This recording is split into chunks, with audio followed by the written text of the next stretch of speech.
Hello everyone, I hope you all doing great.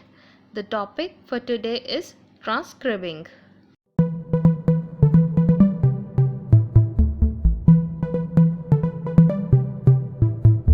Transcribing is basically coded data को transfer करना from a sheet or a coded questionnaire into computers or secondary storage devices by key punching. Talking about the methods that are used in transcribing are CATI, that means computer assisted telephone interview, or CATS, that is computer administered telephone survey. इसमें आप data को directly computer में put करते हो.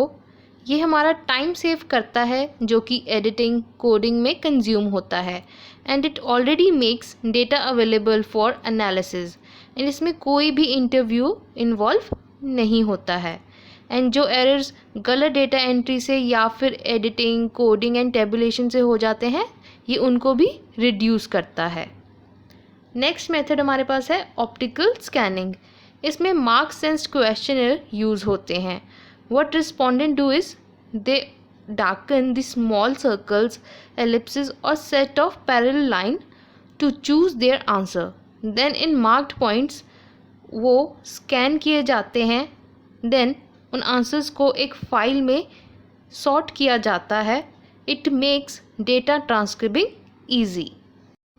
Third method is voice recognition and response system. Voice response में क्या होता है?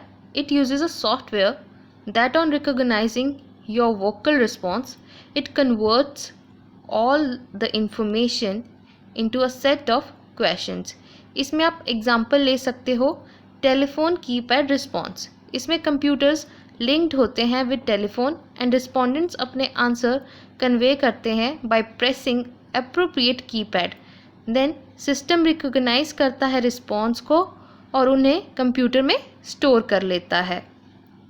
Next is barcodes. बारकोड्स को आप प्रोडक्ट्स पे, बुक्स पे, मटेरियल्स एंड रिस्पोंडेंट्स आंसर की कैटेगरीज पे यूज़ कर सकते हैं.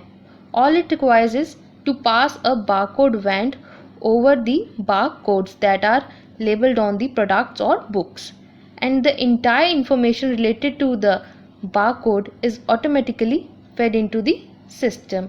यानी कि जो भी आपने कभी देखा होगा कि कई बार प्रोडक्ट्स पे बारकोड्स बने होते हैं, आप उसके ऊपर एक बारकोड वैन घुमाते हो, जो भी उस बारकोड में कोडेड लैंग्वेज होती है वो आपके सिस्टम में ऑटोमेटिकली आ जाती है, whether it is related to their price, their expiry dates और whatever. To be used for transcribing is keyboard or key punching. The traditional method to do data entry is using keyboard to enter the data.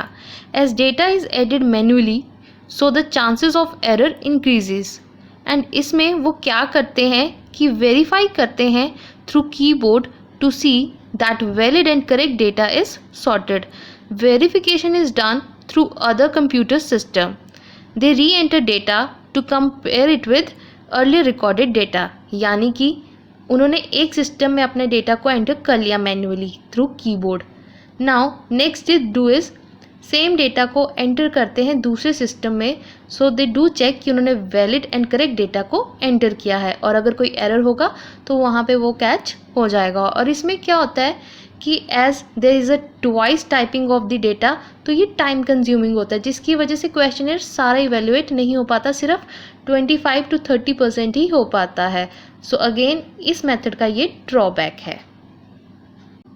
So these are the 5 methods of doing transcribing. I hope you got all of these clear. We will meet in our next video with another great topic. Till then, take care, bye bye, and thank you.